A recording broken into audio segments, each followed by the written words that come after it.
So I'm just sitting up there. I'm listening to dog. I'm just listening, yo. And I'm like, this is funny because they don't realize that they are doing exactly what I teach the women. So I keep telling you that it don't matter what male I talk to, it don't matter. They all gonna expose themselves to be exactly what I tell you they are. They gonna be exact. And so if you go back and listen to it, all they kept talking about is what I'm teaching women to go look for a man. Well, be with men? Well, you're gonna teach women and this, what kind of teacher, what kind of man you're teaching them to get? Baby, the world ain't centered around you. This is the ego talking. The male wants all the attention on him. He wants everybody to center their life around him. Because, and then all they could talk about is procreation and reproducing, not realizing they sound like parasites. They sound like viruses. All they want to do is reproduce, reproduce, reproduce. And they want women to be lowered to a level that they can reach. So I'm teaching women to develop themselves for themselves, right? And to be of value to the planet. And all these dudes can think about is making a woman to be valuable to them and accessible to them. Never is there a conversation on the male's end about being better males and trying to be better and having more self-discipline.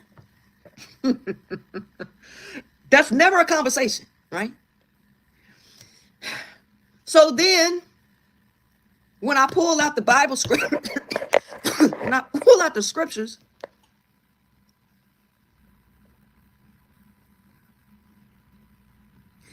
when I pull out the scriptures of what the Bible says about the nature of men,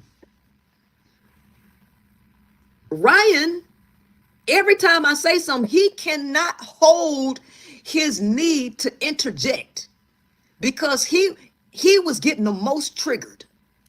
Hey guys, welcome to Little Blackburn 91. Listen, we're talking to you guys about Queensmaker, Priscilla, part 3, right? So if you haven't watched part 2, 1 and 2, you might want to go and watch it. So this topic we're talking about right now is a conversation around men, right? And whether and the role that men play in society. And the conversation was centered around women decentering men and how men are quote unquote evil, quote unquote ain't good, quote unquote are, beasts. They're no more than their biology. Men are no more than the brutes that they actually are.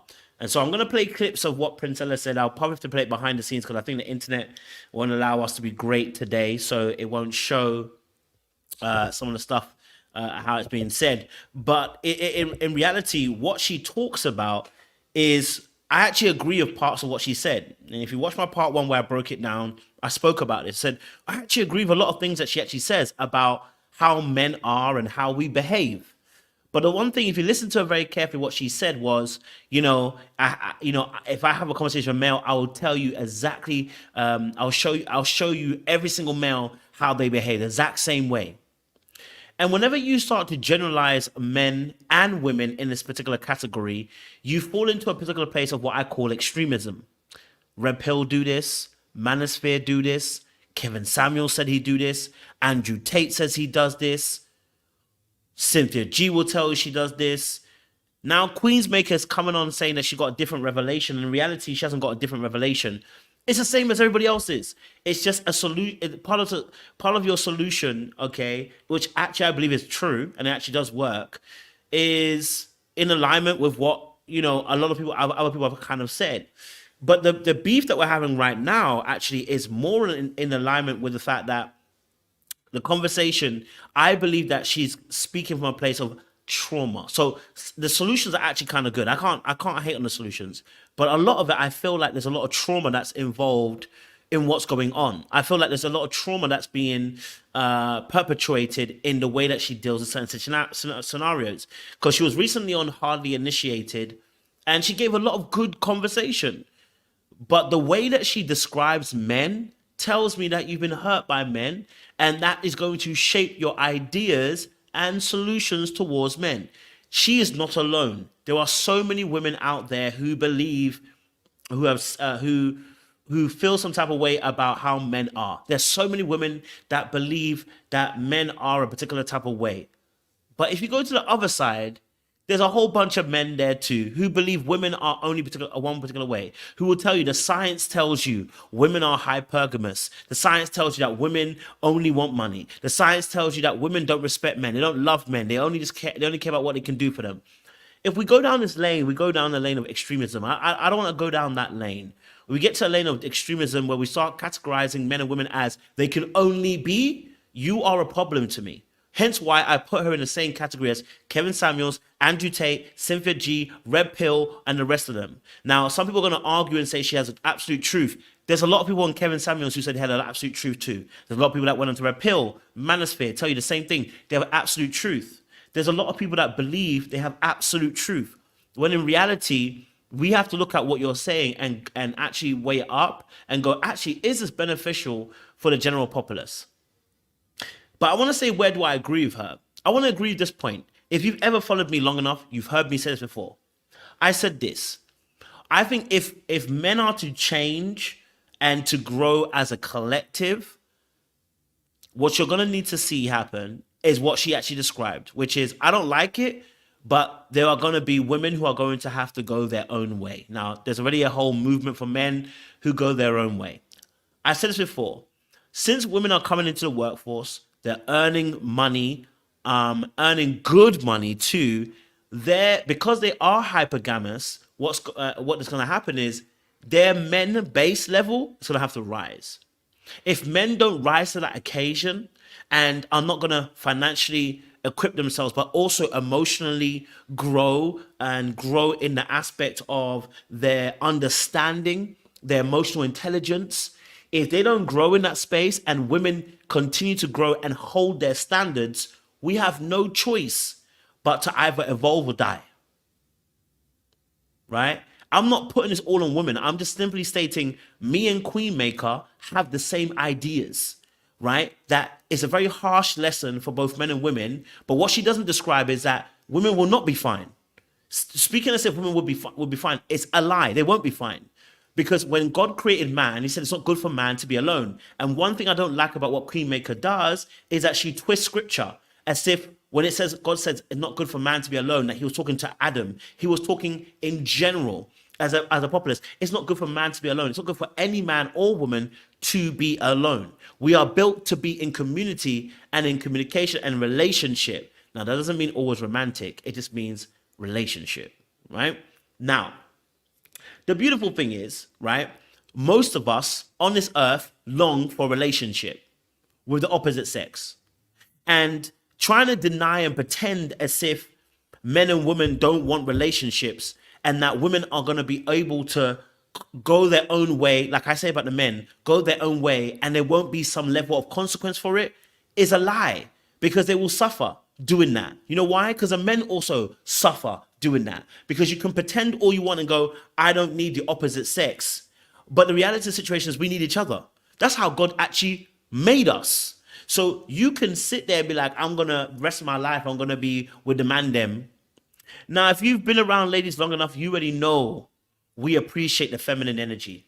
You've been around a woman long enough, you already know I appreciate women being around me. You've been around women long enough, you know that you value the wisdom and the insight that women bring to the table. I don't agree with everything you do or everything you say, but you don't agree with everything I do or everything I say, right? So in reality, right, we need each other and we appreciate each other. Now, do I believe that there is a collective consciousness that men need to rise up to? I actually agree with Queensmaker here. I do.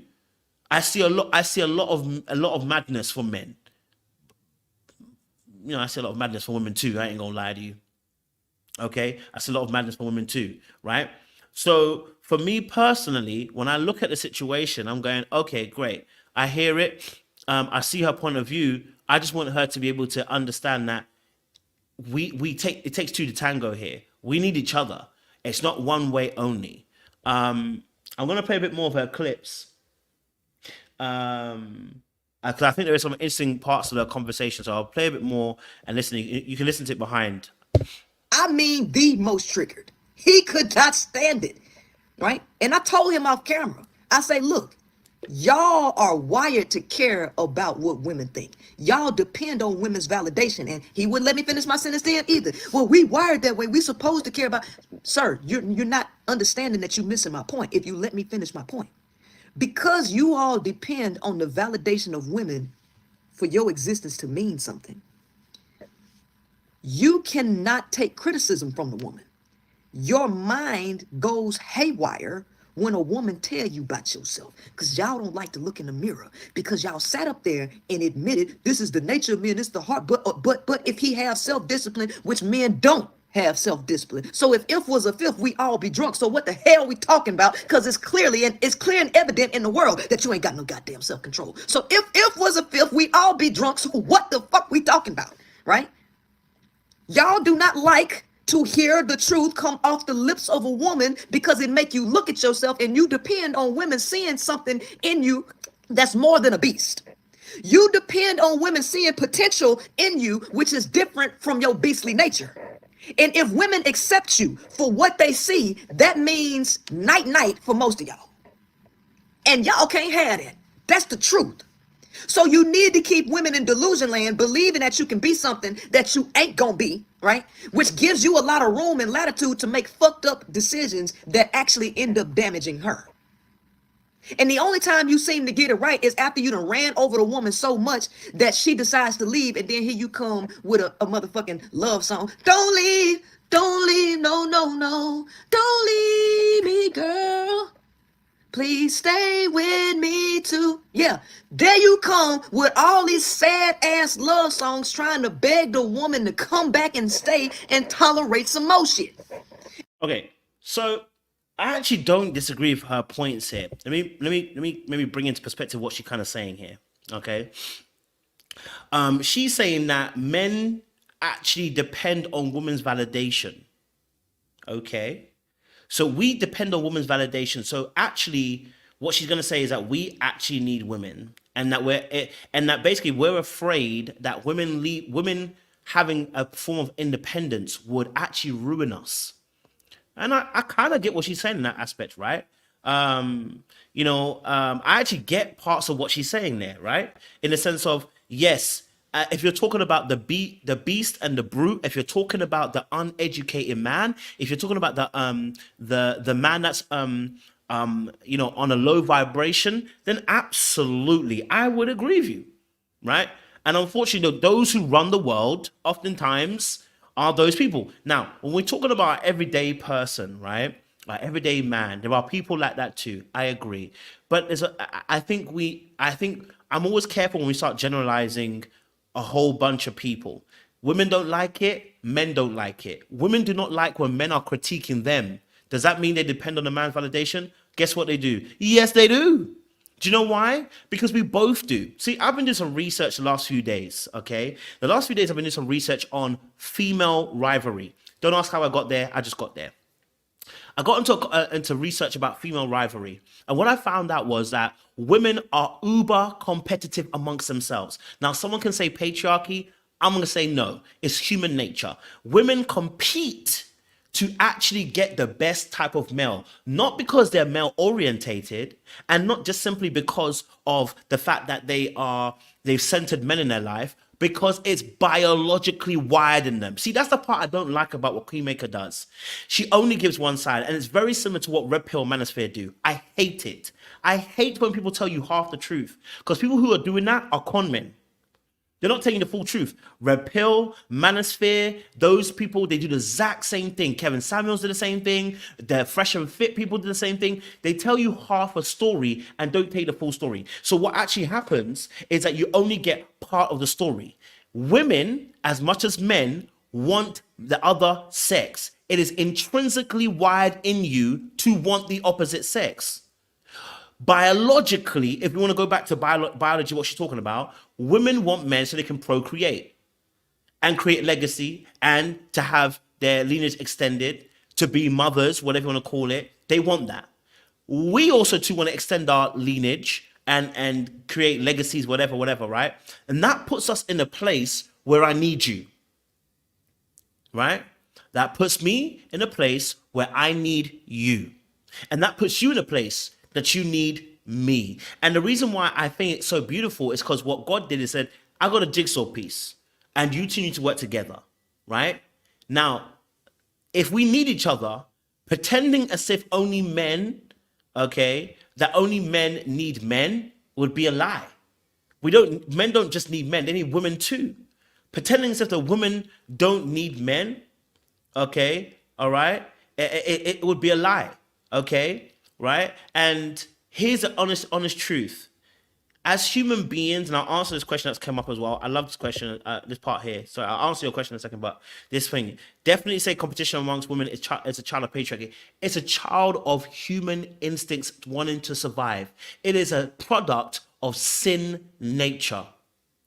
The competition between women is a part of sin nature, because as human beings, when I researched the term intra-sex competition, what it entailed is a feeling of a lack of resources and wanting to share.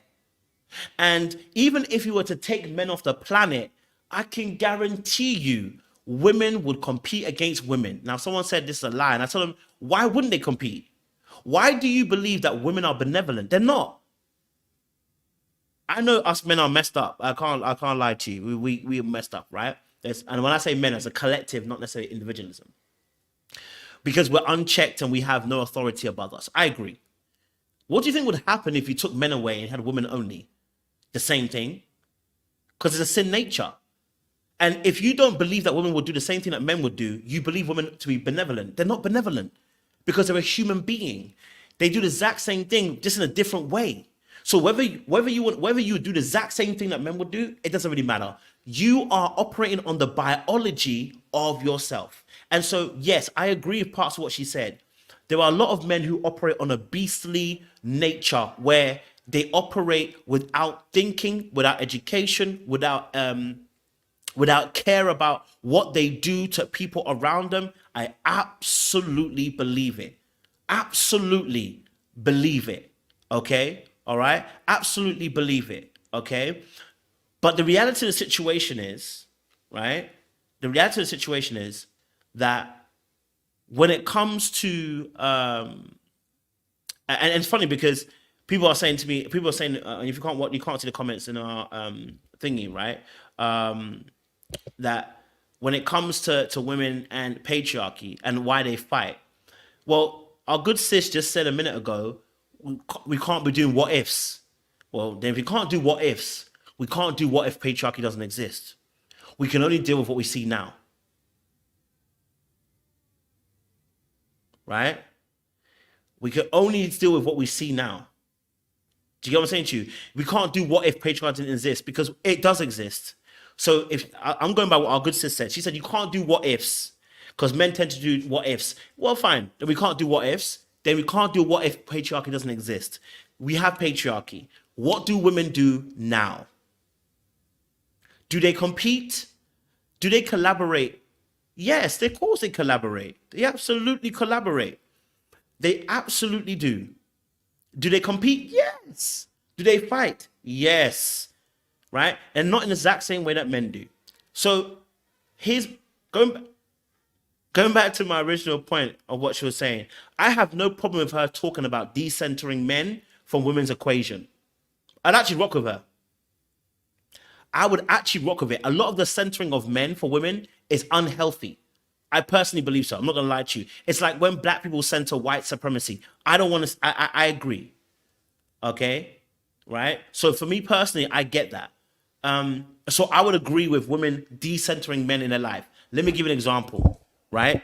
When a woman thinks about what job she's going to take, she might think, would there be enough, let's say, quote unquote, black woman goes, is there going to be enough black men in that space if I go there? Because, if I focus on the man, you know what I mean? They're always thinking about maybe potentially marriage and the man that they're going to get when they're centering their decision making, which I totally get. I don't think that's a healthy decision making. You know what I'm saying? I don't think it's healthy in any situation. And actually, in Christianity would actually back this up, that we don't want a mindset that focuses solely on marriage and relationships. In fact, anything that is an idol above God, anything that's an idol except God would be classed as centering that thing over something. So Christianity would actually back women having to decenter men from the equation. I would actually agree with her and say women should decenter men in their decision making in life. Right? If you're single, I would agree with you. I don't think women should be centering men in their decision making. So if you want to go somewhere, you want to do your career, go and do your career, go and do this. You know what I'm saying to you? Right? But I would also add that everybody is subject to the opposite sex and what they want when it comes to wanting to be in a relationship. Because that's what relationships are about. You're subject to it. But I still say decenter men. I'm not going to be against it. I'm not a feminist by any long shot, but I would say I would agree with decentering men in decision making. So me and her would agree in this particular aspect. I'll play it a bit more and then yes. As you make an empty promise that you ain't gonna do it no more. What the fuck we even talking about? Because at the end of the day, when it's all said and done, you're gaslighting at this point.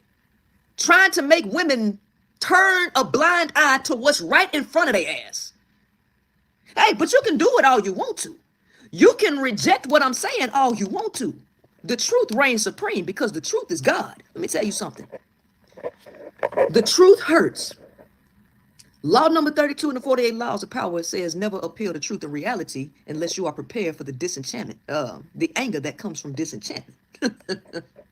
Unless you are prepared for the anger that comes from disenchantment. Truth is ugly and unpleasant, but truth will set you free. The devil is a liar and the truth ain't in him. Let me tell you something, goddammit. The devil is a liar and the truth ain't in him. Truth is God. Facts are God.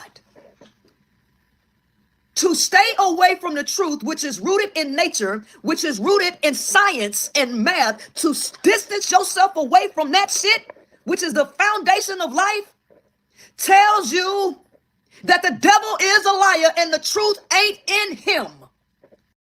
And you know, I don't even preach on this part, right? But I think she essentially encapsulates what I believe Romans 7 to talk about. I remember way back in the day, and you know, I remember I read Romans 7 with my boy way back in the day when I first got saved. I read Romans 7, okay? And I remember reading Romans 7, I said to myself, what laws is Paul talking about? Why is he suffering? Why is he suffering in Romans 7? He sounds like he's suffering. And he says, what a brute that I am. What a beast that I am. That I know that there's a nature of me that I must contend with when it comes to what God is calling me to be. There's a law of my members versus a law of God, right? Paul understands and philosophizes that as a man in general, but then as a man, as in the sex, that he is a brute and that he says, who will save me from this body? And he says, who will save me from this body? And then that goes into Romans 8, which then talks about how Jesus is the one that saves him from this body. Guess what? Whether you're a man or a woman, if you're in this flesh, you got problems. Your natural inclination isn't one to be of benevolence. Right? Your natural tendency, man or woman, is not one of benevolence. Hence why I'm trying to let her see that I hear what you're saying, but if you were to, that's why you just need to, if God just gets a hold of you, you're going to change that message because it's not benevolent woman or benevolent man. We are all brutes and we all need help. Now, the difference is as a man, the destructive force that I have because of that, oftentimes my physique and my strength is where we have issues. But Paul was understanding of this and philosophizing this, that he's a brute without Christ. So, and she would agree with this, that the higher self of a man requires she would say a God. I would say the God, but he can say a God as well. I hear what she's saying. You know, I'm not going to fight her on that. I do believe Jesus is the one and only way, but hey. And so, you know, I think, you know, there's some good points in what she's in what she's trying to allude to, but again, it speaks of as if that every man stays in that place, right? And again, I just want it to be a balanced message to say, hey, there are people who do this, right? There are people who do this. There are people who are still brutes. There are people who are still low vibrational. There are still men who aren't great. There are still men who are not evolved. Yeah. But then you should be able to say, hey, but there are men out there who are. You met one on a podcast, but you didn't believe the way he operated. In fact, if you watch the podcast, you know, I will go back so you can play it a little bit because she spoke a little bit about it as well. But let me go forward a little bit. Really fucking matter. I'm still attractive. You wouldn't have had no drive to along, and for some reason you think I'm gonna keep pushing the delusion to tell people that they should, to tell women to accept. Hold on, let me pause for it. When Tim got to talking and he kept saying Jesus, Jesus, Jesus, I say, you know what? It don't matter to me. It's no thing to me that you believe in some religion, because that book was made for men. The Bible is written for men. Men are the ones who need religion. So I applaud you for being religious. My assistant asked him off camera. She was like, if you wasn't with your wife, do you think that you would have made changes? He said, no. I would have just played video games and this, that, and the other one. He wouldn't have had no drive to do nothing better for himself. So all the men keep trying to praise a male God. No, the woman is your goddamn rescuer. And your rescuer is your fucking God. Because now let's pause it right there. She says, and this is where I feel like it's convoluted a little bit. She starts speaking about Pastor Tim, who was on the live with her the other day, and says, oh, Pastor Tim said that he would have been at home playing video games, not striving to be any better than where he was had it not been for the woman. So the woman is God. The woman is your rescuer. Now, where I do believe that a woman has the greatest ability to influence a man and take him to that next level, I agree. I'm not going to lie to you. I agree. I agree that a woman has the ability to shape a man and to influence him to even greater heights than he is. She is literally harnessing what's in him and shaping and bringing it out. I agree. There are a lot of men who have gone through that stage, right? I won't deny that. There are a lot of women who have, due to being their presence, their energy, a lot of men have stepped up the mark because of their woman, right? And so that brings an increase for them, right? Absolutely. And I will never take that away from women, because that's what God had created them to be. That's exactly what He created them to be, a helpmate. And a helpmate does not mean she's helpless. The helpmate means she's helpful. And so I absolutely believe that as a woman, the ability to be able to use influence to encourage a man to foster more than what he's given already is a powerful woman. Absolutely. It doesn't make her a God. And it doesn't make the God, divine God, a woman now. Or the savior, a woman.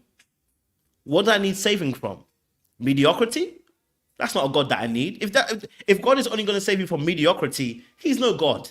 If that's all He's going to save you from, He's going to take you from being basic in the world to being superstar. That's not a God that we need. We need God to save us of our souls. What she mentioned had nothing to do with morality and everything to do with drive and ambition. That is not a God that will save you. You understand what I'm saying to you?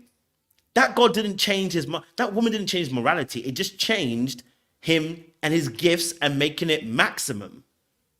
So the example was a very poor one, but if you're not listening very carefully, you'll be like, yeah, the woman God, yeah, because we're all hurting, right? We're hurting. Some people want, just like when I see red pill people wanting a savior, they went to Kevin Samuels. Kevin Samuels became a savior for a lot of men, became a champion for a lot of men. Kevin Samuels became this father figure, this general for a lot of men who were hurt and bitter.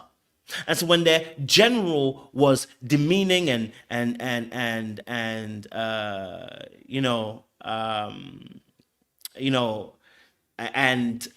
was demeaning and being nasty and disgusting to women, the men were like, yeah. I can't get behind someone like Kevin Samuels, because you say you want to help the community whilst trashing the people in the community. You get what I'm saying to you? You want to help the community whilst trashing the community. I can't get with that. I never could get with Kevin Samuels. And there's a lot of men who couldn't get with that, but there was a lot of men who actually loved Kevin Samuels. You know why? Because he encapsulated their pain. Andrew Tate, the same thing. Cynthia G, the same thing. Red Pill, the same thing. They encapsulate people's pain and they get behind them like it's a political campaign. Right? And so the same thing I'm seeing with Queensmaker here. People get behind that person and not consider what they're actually saying. Okay. Because without that woman, y'all wouldn't be shit. But yet, you take all of the women's resources and then you give the credit to a fucking male that you can't even see. You give your credit to a male that you can't even see when it's the woman saving your motherfucking life. Now, again, listen to what she's saying here. And this is why I know that. That's why I told you when bitterness kicks in, this is what happens, right? She said, listen, a woman comes in and she saves you. Well, she didn't say, she actually told you what she saves you from, mediocrity. Okay. She saves you from mediocrity, and then you give your praises to a male god. Do you see how disingenuous this conversation is becoming? How conflated two issues are becoming? Right? You've gone from, you give your praises to, a woman comes in, saves you from mediocrity in terms of work rate and produce, and then you give your praises to a male god. How do you conflate the two? First and foremost, going by the Christian God, that is, if God is a God that is true, he created everything in and around and you. So there is no choice about what praise you give. And this is what the Bible says, whether you praise or not, the rock's gonna praise, okay? So when you say that we give our praises to a male God, well, what did that God do? That God actually created everything in sight and gave you breath for you to breathe in. So do you see how kind of like mad that is? Your beef, and this is what I'm trying to teach you, when your beef becomes about your bitterness, you're fighting everything. Even now you want to fight the fact God is, if God says he's he, or it's men must have wrote this Bible, so they just want God to be male and they want it to be here. Men just wrote the Bible, so men just want God to be male and further exasperate women's lives. But I spoke about this the other day. Yeah? Okay, I spoke about this the other day. That however God chose to reveal himself to man, it's up to him. You and I don't get to question how he wanted to reveal himself. If he decides he wanted to reveal himself as a man on earth as Jesus, I can't talk about it. Right? You wouldn't have an issue with a man, God revealing himself as a man, if that man was loving, caring, and compassionate to you. The problem you have with God being a man, Jesus, God in man form, is that you have a problem with man. Right? So your beef with a God that is presenting himself as man when he presents himself to man is that you have an issue with man on earth. Men. If you were in good stead with men and they had not done what they've done to you, which is why I'm saying the trauma is real, and I actually fully understand the trauma. Okay, all right. If that's how you felt, but I hear it, we wouldn't be having this conversation. See, I always say this, like we don't complain about good leadership. And somebody said to me, well, Israel complained about God. And I said, yeah, because Israel was broken. But we don't complain about good leadership. See, if you ain't got no problem with a man and that men have treated you well and you've always had good male influences, you wouldn't even be fighting whether God's a man or a woman. You wouldn't even fight that. You wouldn't. The people that are fighting that are the ones who have an issue with men on earth. Right? I've always said this about, for instance, I've always said this. I don't care if Jesus was white, he was blue, he was yellow, brown, dark, white light, orange, ultraviolet. I don't care. You see, when someone jumps in front of a bullet for you, I'm not now, oh, you white, so you know what? I'm going to leave you where you are. You don't do that. You just appreciate what that person has done for you. Do you see what I'm saying to you? When somebody is willing to die for you, I don't question whether they're male or female and what color they are. I just appreciate the sacrifice that you've done for me. That's equivalent of what I'm saying about Jesus Christ. But again, I'm not trying to make it completely religious. I want to make it's a conversation about relationships and our biology. And so I want to just bring that aspect as well. Okay. You know, in that aspect as well. I totally understand.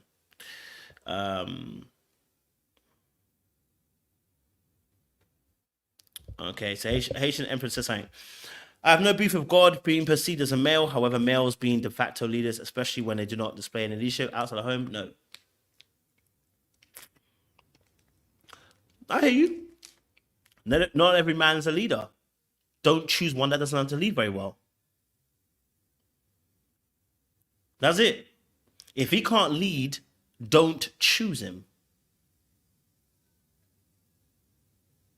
You get what I'm saying to you? Don't accept his proposal. Let me even put it that way. If the man is not a good leader, he has not shown you that he can even lead his life appropriately and be disciplined, don't choose him. If your interactions with that man have shown you that he's not very good at leading things, leave him alone. Leave him alone. Leave him alone. I said the same thing about men. If you know that woman doesn't want to follow your leadership, why are you crying on my net talking about women don't know how to submit? No, choose the right type of woman. Why are you choosing one that doesn't know how to follow your lead? Crying on my net about it. I don't want to hear it. Don't cry about it. We got to start taking accountability for some of the choices that we're making. If you choose a man that doesn't know how to lead very well and you complain about him, I'm looking at you like you're crazy. And if you choose a woman that doesn't know how to follow your lead very well as a man and you can lead, you are the problem. You chose your team. Like, don't complain about the opposite sex, about them not doing their job, and you choose them.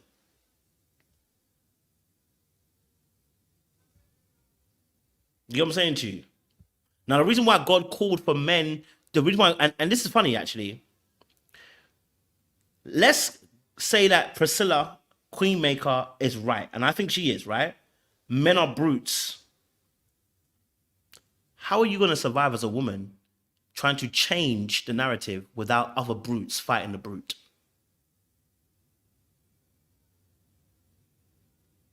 You're going to need us, and we're going to need you. How are you going to change? You see, and that's why God came down as a man, because he gave the man that particular, let's quote unquote, say position, right? Because brutes do what brutes do. They take over and they win by force. That's how revolutions happen. Force takes place and then intellect begins to help nurture society, okay? How do you change something if the brutes are in charge without other brutes also getting involved?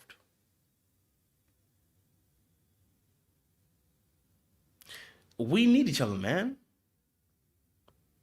We need each other. Now, whether we want to fight or not, that's God made man to lead in that area, and I don't know why he decided that way. It's what he decided, right? But not every man is a great leader and should not be in a relationship with you. Not every man is a great lover and knows how to father things. You don't need to be them.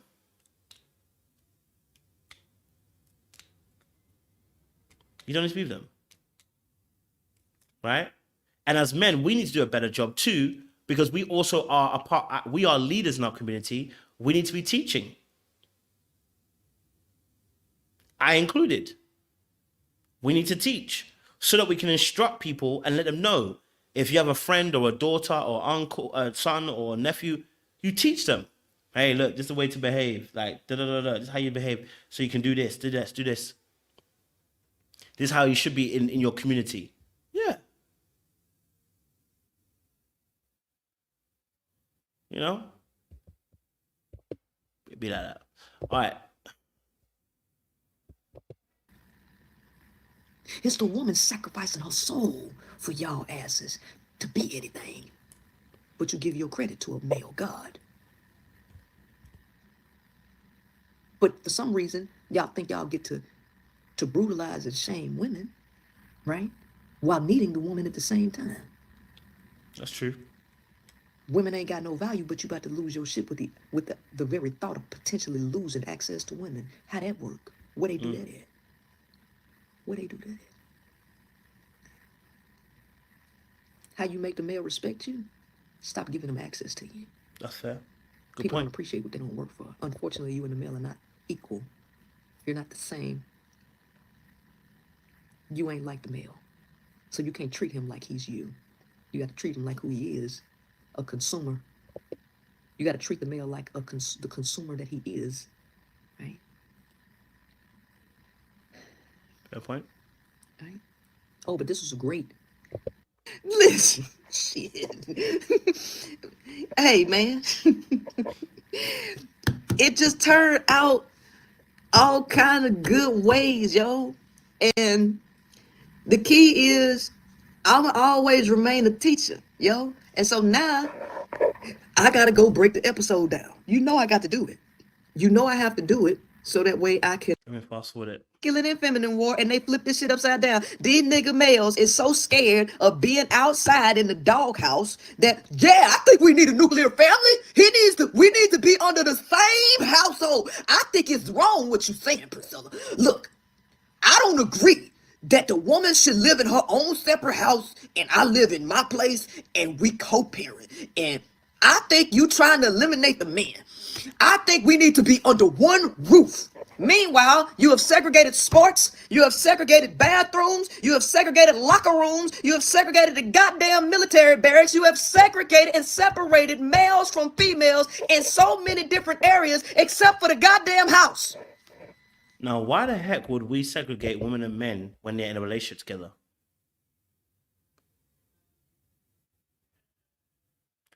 Why the heck would we separate men and women when they're in a relationship together?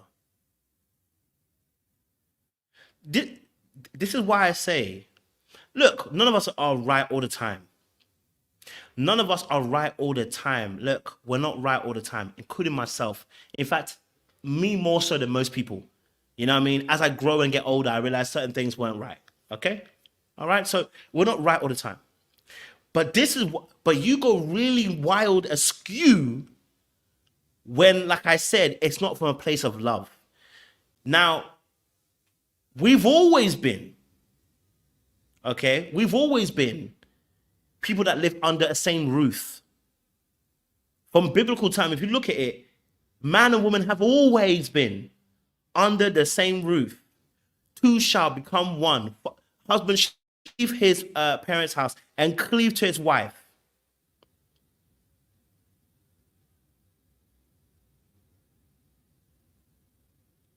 Right? Now, if you want to talk about maybe having a spare room that one of you can go and sleep in at time to time, we get that. That's not separate roofs. You know what I'm saying to you? Right? That's not separate roofs. You get what I'm saying to you? Right? So when she tried to flip that and compare it to separate sports, toilet, like, you have to listen to what she's actually really saying. It doesn't actually make sense. She's comparing you going, and actually she's actually going to disempower women by doing this little part here. The reason why we have separate things for men and women in the situation is because men and women are not equal. For instance, when it comes to sports, why the frick would you not have separate sports for men and women? Oh, because they're not equal, right? They're not equal. Why when I go if I go into a store, do I need to have the same places for men and women? I don't. I want women in separate places to the men. It's decent. I'm not mad at it. I've never complained about it. Men who are heterosexual, in reality, don't usually have an issue with it. Right? If they want to have it now, where I have seen is things like where men have been a bit mad, and I'll agree with this. When women-only gyms started to happen, men started getting mad. I agree that was madness for me from men, right? I put my hands up. That was madness for men. And that was us centering ourselves in women's business and centering ourselves in women's life. That I agree with. So there's acts of us who have behaved in a mad way as a collective I'm talking about, right? But things like sports, the shops, this and that, there's a reason why we separate them. There's a reason. But when it comes to relationship,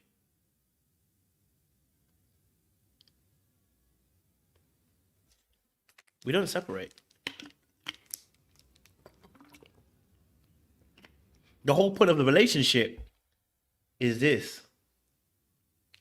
Right? Now, I didn't misinterpret what she said. I didn't. I went on what she said. I replayed the clip. You can't tell me I'm misinterpreting. I replayed the clip. Let's listen to it again. We need to be under the same household. I think it's wrong what you're saying, Priscilla. Look, I don't agree that the woman should live in her own separate house and I live in my place and we co-parent. And I think you trying to eliminate the man. I think we need to be under one roof. Meanwhile, you have segregated sports, you have segregated bathrooms, you have segregated locker rooms, you have segregated the goddamn military barracks, you have segregated and separated males from females in so many different areas except for the goddamn house. You're bitching and whining about men going into the female bathroom. This LGBT, it's an agenda. They want men in our bathrooms. Oh my God. Pause. Who's she actually insulting? It's not us anymore. If you actually really listen very carefully, she's not insulting us. She's insulting women. Right? Listen, because like I said, when people like her, Kevin Samuels, their ego becomes bigger than the actual agenda. And that's why I said it becomes cult-like. Even what she's even insulting, it's not insulting me, you know. If certain, you know what I'm talking about. When we talk about the trans agenda, and for instance, having a conversation about trans men going to women's bathrooms, right? This is not affecting me, right?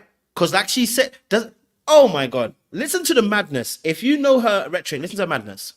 If men are brutes and women should go their own way, why would you be making fun of a certain tribe now accessing women's only spaces? Since those women are still men, I mean, they might not agree, but I believe so. If you've been a man for a long time, you ain't never going to change that mindset. You a man, right? You going to have the men tendencies, right? So since you're a brute and a beast, why would you want that person to enter women's only spaces? Think about what you're saying. She's not insulting me at this point. She's insulting women now. She's not insulting me. Right? It's not me. They want men in our sports? This is so unfair. But then I say, women and men need their own living spaces. She's trying to create division. This sounds like division to me. Well, bitch, it was division when you cried about them coming in your bathroom. It was division when you cried about them coming into your sports. It was division when you cried about them going into your barracks. Bitch, it's been division. What you talking about? And here go Umar Johnson. We need an all-boys school. FDMG Academy. I've been working on this school for 25 years and we still don't have enough money to build it. But we need an all-boys school because they keep labeling our sons and our males and our boy children as mentally retarded and special ed, but they are not special ed. We need an all-boys school. And then your dumb ass, this is division of sitting up there giving your paychecks to Umar for all. Now, where does a school compare to a marriage? Where does a school compare to a marriage?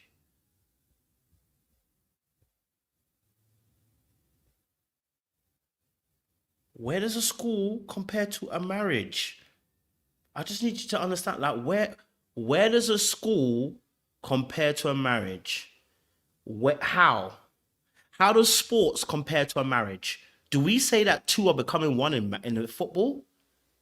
Do we say that in soccer, two are becoming one? Oh, do we say that when you go shopping, two are becoming one?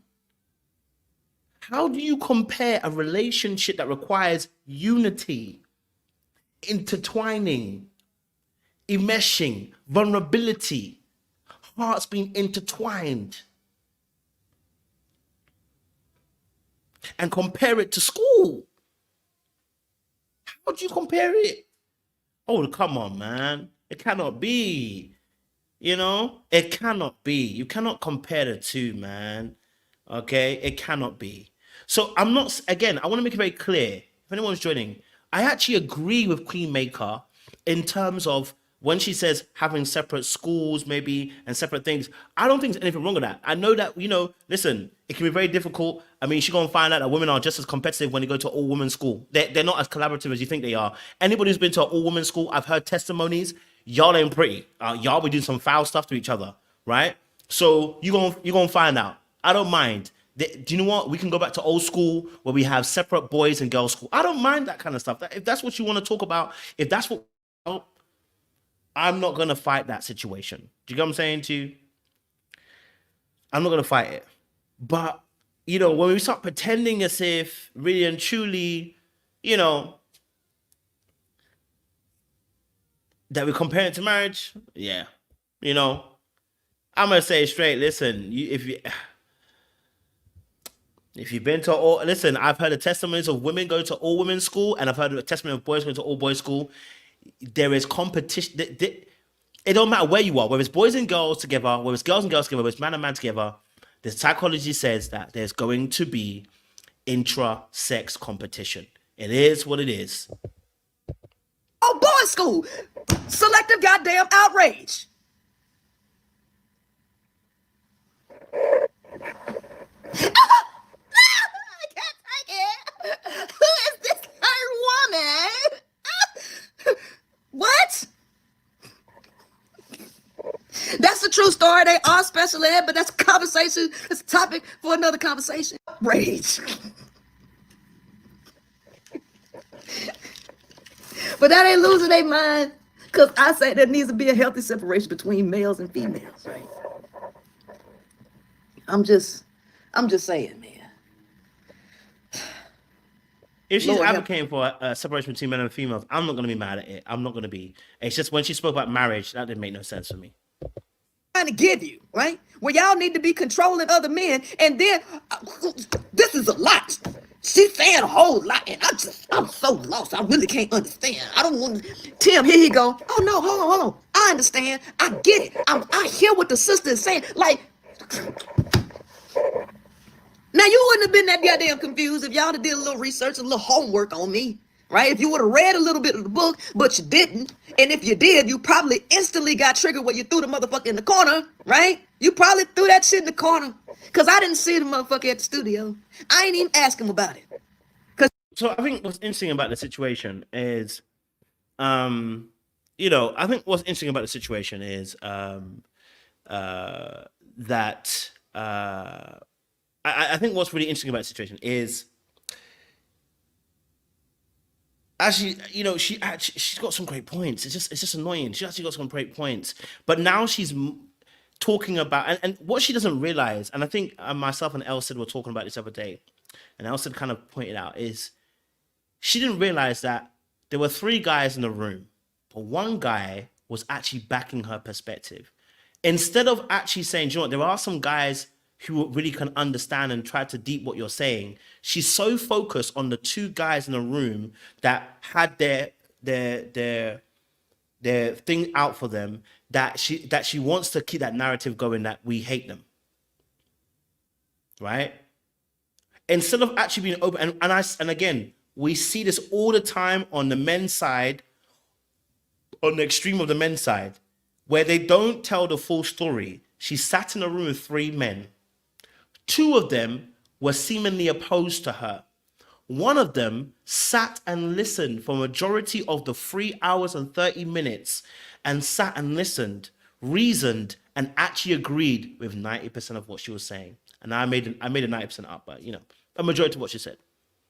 He agreed. He said, actually, I see where you're coming from. I agree. Instead of saying, do you know what? There are men who get it, and there are some men who are not going to get it. She's disregarding that point. If anything, she then starts to make them oppose. Then starts to go, well, you know what? Yeah, he got it. But you know what? Focus on the 2 men that were opposing me.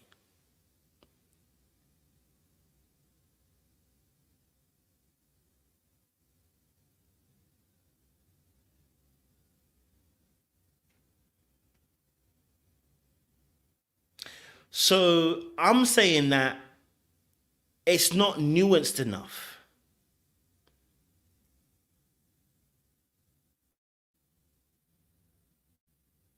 It's not nuanced enough. That's what I'm saying. It's not. I need it to be nuanced and more balanced. That's what I'm trying to say. I need to be more nuanced, more balanced. Right? Right? So Red Pill, Queenmaker, they all have some truth. You know, they all do. Yes, she did. She did acknowledge he agreed with her, but only it was a very brief thing. But to go back to attacking men again, and not to use them as an example, say, hey, look, there are men who actually do get it. There are men who get it, right? But she went down the road of there's no hope, there's no hope, and it's like that's not how life is, man. You know, that's not how life is. Um, let me go back to. I want to go back to my last point. I gotta get off here. I want to go back to this part here. Okay, so I want to this part here. Ask yourself this question: how the hell is a relationship gonna work between you and a woman if that's how you are?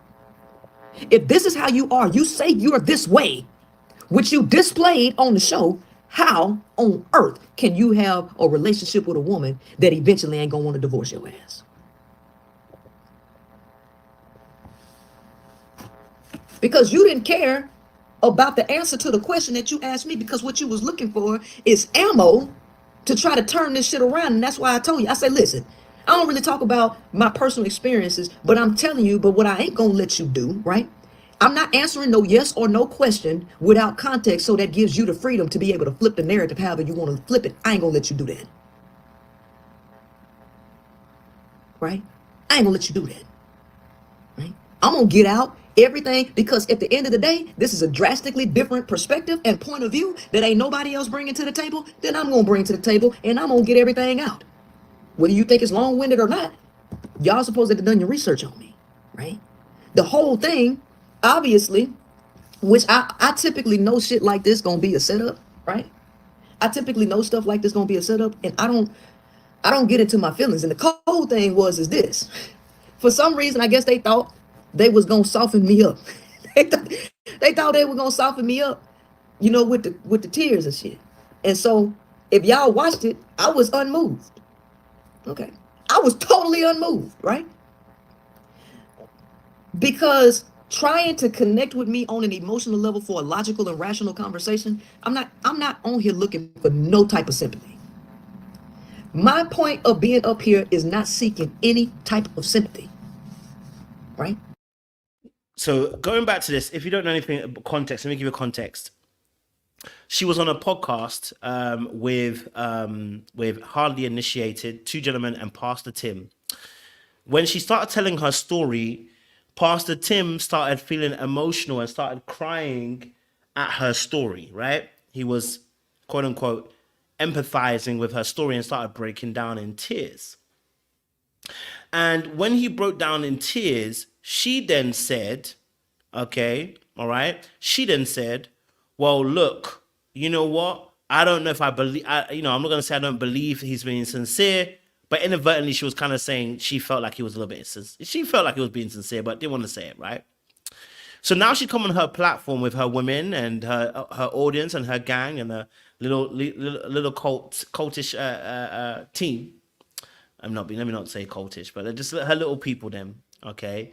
Right? Now she's going to tell you, well, you're trying to connect with me on an emotional level, yet I'm trying to have a level-headed conversation. Well, that's the biggest problem right there.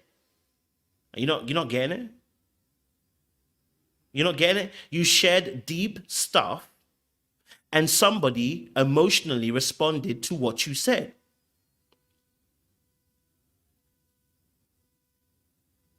Right? You said some deep stuff about your life that were traumatic. Had it been me, rivers would have been flowing. Had it been me, you'd have seen me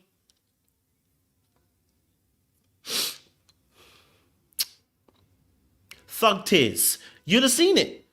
Because when people tell me deep stuff about their life, I empathize and I feel their pain.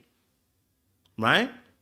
So if you then say to me that you feel like, you know what, I don't get emotional about those situations. I only deal with the logic of the situation. Yeah, because you've disassociated. You don't recognize that, but you do psychology. You know, you disassociate. Because what you should be able to do, yeah, what you should be able to do, is be able, and it's very true. I did think he was crying too soon, but I watched it back again. She told him the story about everything. My bad, I got it wrong. But you should be able to understand the emotions on that situation, right? So you telling a very deep story. You should be able to understand if somebody hears that deep story, they're gonna empathize. So if a woman was to start crying when she heard your story, would you see them as an issue?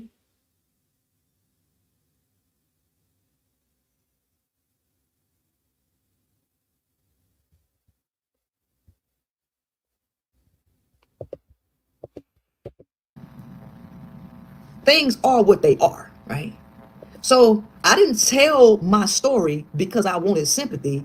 I told my story and because they asked me the fucking question and didn't want me to finish it. So I'm like, okay, you want me to tell you? So you want me to tell you how a nigga pulled a gun on me? Huh? Right? You want me to tell you how a nigga raped me? You want me to tell you how I ended up with abortion? You want to tell me how? I want me to tell you how a nigga played me out of 40 grand? You want me to go down a list of the experience? You want me to tell you the time the nigga grabbed me by my throat? And these are different males, right? Yes, we want you to tell us and take your time with it.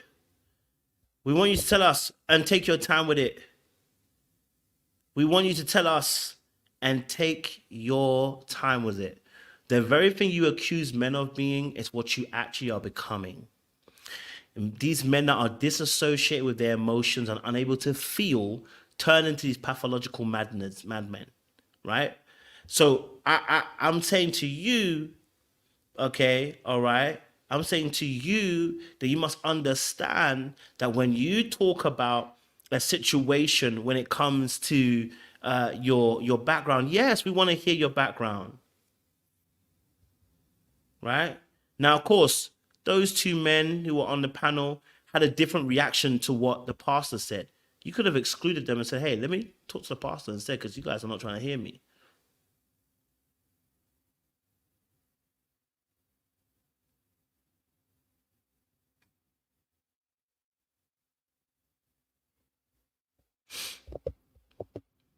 What you want me to tell you, right? Because see, what you want to say is that, oh, you passed up a good man. No, baby. You done came across a one. You done came across a different breed, right? Because here's the thing. We all know that there's colorism going on in the world, right? Well, let's pause it right there. If they had said that, I would have to hold them accountable. And I know there are men, I know there are men who will disparage you and your message due to what you've experienced and say to you, because of your trauma, and I get that. There are some men who will actually do that. And I'm not going to deny that you haven't experienced that. So when you obviously get a different response from somebody on the show, notice how hard you can't respond to that person. Do you see what I'm saying to you? Notice how stern and tough you are due to what you're experiencing with other men, that when you got somebody who did something different, you couldn't even respond. In fact, you're now doing a post video and telling us to our face that, you know what, you know how men are, they are manipulative, they this and that, when you couldn't actually just sit in that moment with the person who actually was identifying with you.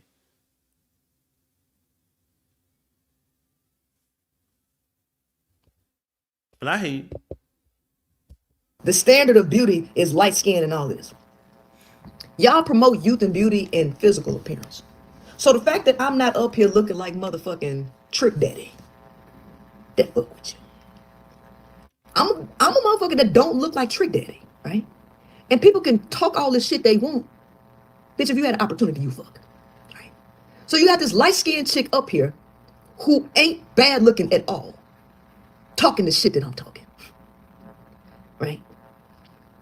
If you don't think that that's a problem, then something is wrong with you. But not only this, I tell you that I date women.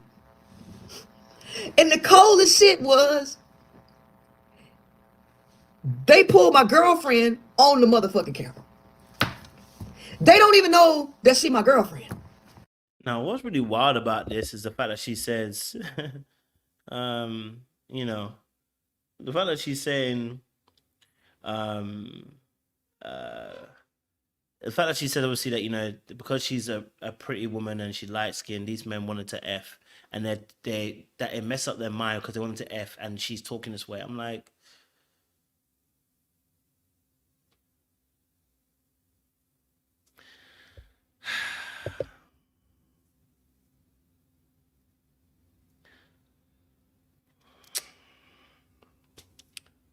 I mean, I think it speaks for itself, really and truly. You know what I mean? You know, I see what I mean.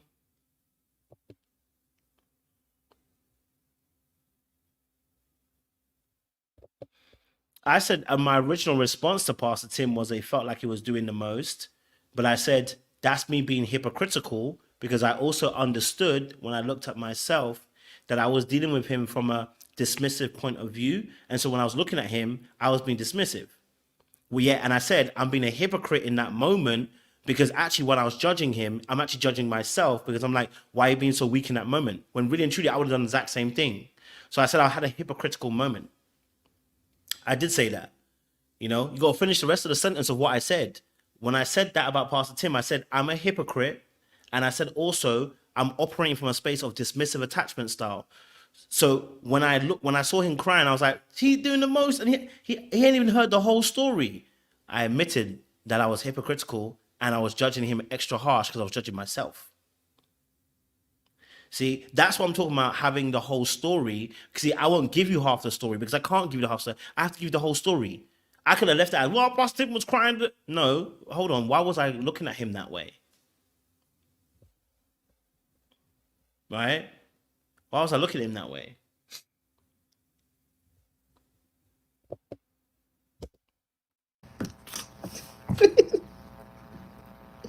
I didn't see her. I just heard, right? And they pulled her because she attractive. And they thought they was finna get some bullshit from her. And I'm like, oh wow. Out of all the people they could have fucking pulled on stage, they pulled my girlfriend on stage. Cause they were trying to cherry pick. They were trying to cherry pick who they thought would say certain shit. So when she got up there, she don't date no more, looking all beautiful and shit. Boy, when that shit there, that shit annoyed them. That shit annoyed them. They want her to get off of there quick as hell.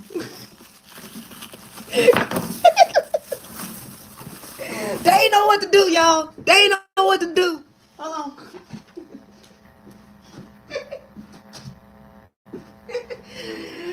Oh man, that done hurt they motherfucking suit. That was my woman they pulled on stage, right? Let me leave it there because that I think we've well and choked that discussion. We'll probably have to discuss this tomorrow, but I think in reality, again, I want to say she does make some great points. And I've stated where I agree with her. I think again, Malcolm, that's absolutely true. What actually happened was when she got on, she immediately was about to start ranting, and they said, "Hold on, there's a question you need to answer first." I didn't come in here to answer that question. Why did you come on? Because that's the question we're going to ask you to answer, right? I didn't come in to answer that question. Well, homie, well, darling, we want you to answer this particular question. That's why they got her off real quick, right? She already came in with that energy. And they asked her, obviously, yeah, does she date men or women and etc. I think because of what she said, but yeah. So but yeah, I think the reality of the situation is, look, we do need each other. And I do understand a need for separation for women. I do actually get it. Decentering men, I get that. You know, I definitely understand that, you know, there is an aspect when it comes to relationship, and when it comes to dealing with one another, there is a lot of work we need to do. And I said this as men. I've said this before. If you've heard me before, when someone asked me for a solution on our current state of affairs, I said similar to what Queenmaker said. I said women will have to suffer and men will have to suffer. That there'll be at least 1 or 2 generations if women decide the standards are not being met and they go solo, no kids. And there may be a generation or 2 who have to suffer to see these men go, actually, the women are refusing to be with us if we don't raise our game. Okay, and they're serious about it. They're willing to die for it. Then men start to improve. But that was my suggestion. So I agree with what she was saying. I wasn't disagreeing at all. You know? But yeah, I want to leave it there anyway. But listen, I appreciate you guys. Stay locked and stay loaded. And we'll definitely bring this conversation back to you tomorrow. But,